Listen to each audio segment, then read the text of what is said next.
When I first put the seeds in the trays and they're going to be lower growing for a while, I just put tape on the tray, and then they fit in the narrower spaces in my greenhouse. But as they get taller or I transplant them to individual pots, I need to put the different markers. And this is why I wanted to come up with a better marker system, because that's how badly they can fade. And like now I've lost track of which varieties of lettuce I have along the way. I thought about just using some old brick or some roundish rocks that I could find around the yard.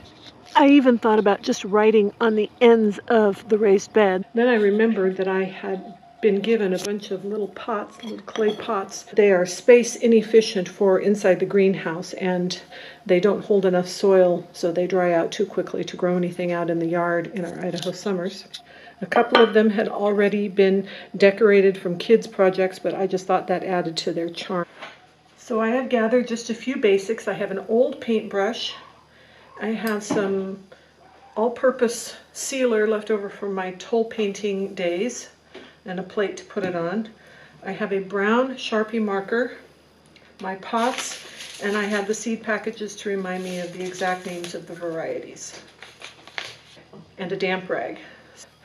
Wiping out, I don't really care about the inside, and I don't really care about the whole pot, so I'm just going to wipe one side and face it toward me of 4 pots that I'm going to label right now.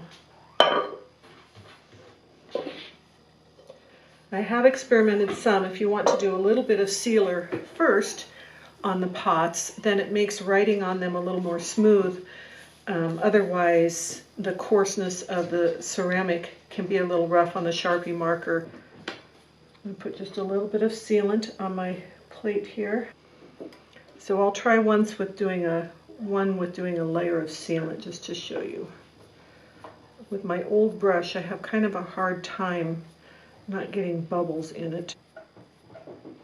Now, the possibilities of artistic expression are limitless here, and I have no desire to have unlimited artistic expression, so I am simply, that one's not quite dry, going to write on here Parel, I'm not sure if that's how it's pronounced, cabbage.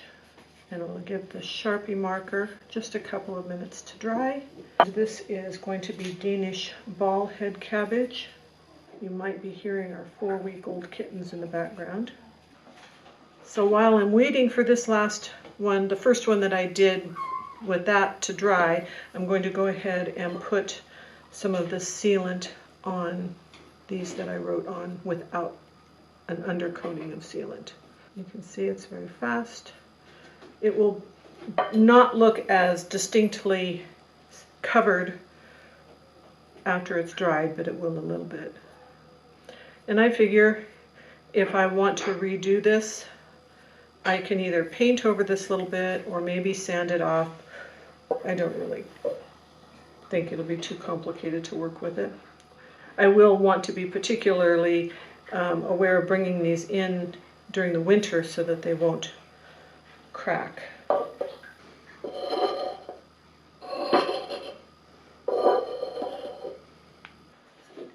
While I'm waiting for this to dry completely, I decided to go ahead and start doing my last 3, and this one is going to be small sugar pumpkin.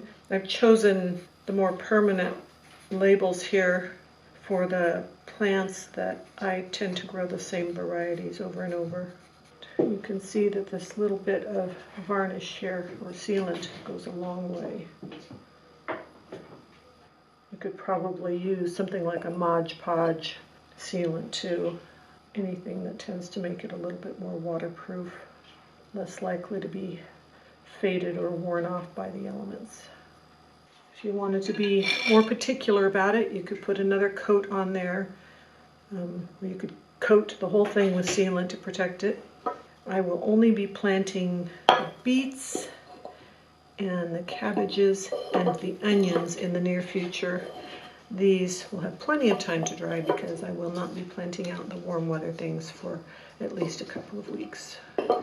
And there they are, those cabbages and those onions in this raised bed, and the Danish ball cabbages in there. And down at the other end, I've tucked the pot for the beets. Here is my labeled pot that I added to my broccoli row.